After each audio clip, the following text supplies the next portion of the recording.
కేసులున్నాయని చెప్పి కేటీ రామారావు గారు ఇంకో గుండుగాడు బండగాడు అంటా ఉన్నాడు. 56 కేసులున్న మాట నిజం. ఎందుకున్నాయి అక్క కేసులు? ఎందుకున్నాయి అనిలన్న కేసులు? ఒకసారి చెప్పే.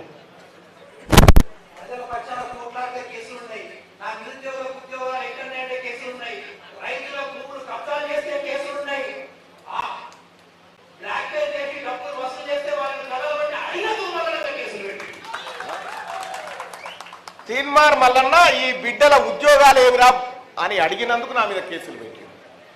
ఈ ఉద్యోగస్తుల పింఛన్లు ఎందుకు లేట్ అవుతున్నాయి అన్నందుకు నా మీద కేసులు పెట్టిండు. 1 తారీఖు జీతం వస్తలేదు ఏమైందిరా, ఆఖరికి పాల బిల్లోడు కూడా సర్కారు నౌకరు ఆయన తిట్టిపోతుండ్రా సన్నాసి అని తిట్టినందుకు నా మీద కేసులు అయినాయి. సరే, నా మీద కేసులున్నాయి, 56 కేసులున్నాయి.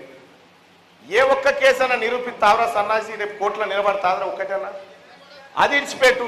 సరే, కేసులున్నాయిరా, నేనంటే ఈ ప్రజల కోసం కొట్లాడి వీళ్ళ కోసం జీవితాన్ని పనంగా పెట్టి జైలుకు పోయినా.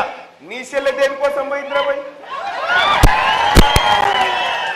నీ చెల్లె స్వాతంత్ర పోరాటం చేసిపోయినా. అది ఏమన్నా అట్లేమన్నా చదివిరా వార్త? బార్డర్ల సైనికులు తక్కువ ఉంటే ఈమె పోయి కొట్లాడి వచ్చిపోయినా, జైలుకు పోయినా. అది సారదంగా చేసిపోయింది. సిగ్గుండాలి ఇంకా చెప్పుకుంటూ. సారదంద వేసిపోలేదన్నా.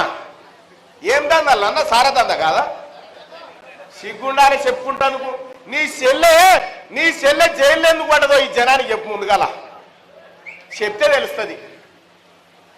ఈ మొత్తం పట్టభద్రుల ఎమ్మెల్సీ ఎన్నికల్లో గిట్లా బ్యానర్ పట్టుకొచ్చి నేను మద్దతు ఇస్తామన్నాడు ఉన్నారా మీకు? గిట్లా బ్యానర్ పట్టుకొచ్చి మీకు మద్దతు ఇస్తామని చెప్పిన వాళ్ళు ఎవరన్నా ఉన్నారా? ప్రజా దండోరా దళిత రత్న అందే రవి మాదిగా వారి ఆధ్వర్యంలో వచ్చి మల్లన్న నీకు మద్దతు ఇస్తున్నామని చెప్పి బ్యానర్ పట్టుకొని వచ్చారు. ఇవాళ CPM party, CPI party, Janasamithi party, All India Forward Bloc party, New Democracy party Mallanna ఉండాలన్నా మంచోడా అని చెప్పి నాకు అండగా నిలబడి ఇవాళ ఇండియా కూటమి అభ్యర్థిగా మా తల్లి సోనియా గాంధీ నన్ను ఇక్కడికి పంపిస్తే నేను ఇక్కడికి వచ్చి మీ అందరి ద్వారా ఓటు అభ్యర్థిస్తా ఉన్నా. కాంగ్రెస్ పార్టీ ఈ పట్టభద్రులకు ఏం చేయబోతుందో చెప్తా ఉన్నా. ఈ పట్టభద్రుల కోసం కాంగ్రెస్ పార్టీ గత అసెంబ్లీ ఎన్నికల్లో పెట్టిన మేనిఫెస్టోను ఇంప్లిమెంట్ చేయబోతున్నామని చెప్తా ఉన్నా.